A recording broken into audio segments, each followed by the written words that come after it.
আমরা যখন বন্যা দুর্গত এলাকায় ত্রাণ নিয়ে যাই তখন কি খুঁজে খুঁজে মুসলমান ঘর কোনগুলো ওগুলারে ত্রাণের প্যাকেট দিব এভাবে দেই? কিভাবে দেই? সবাইরে দেই, কারণ মানবতা যেখানে বিপন্ন ইসলামের ত্রাণ সেখানে আছে না নাই?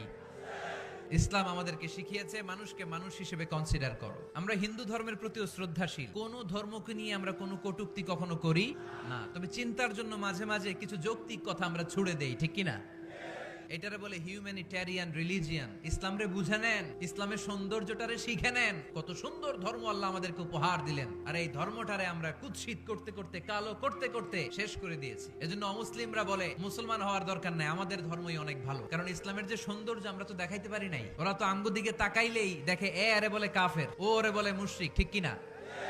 মানুষকে ইসলাম সবচেয়ে গুরুত্ব দেয়। স্বেচ্ছায় স্বাধীনভাবে আমরা সব করতে পারি, চাইলে মুসলমান হইতে পারো, আবার কাফির হইতে পারো, তবে মুসলিম হলে জান্নাতে থাকবা আর কাফির হলে জাহান্নামে পূর্বা। জোরে কোন ঠিক কিনা?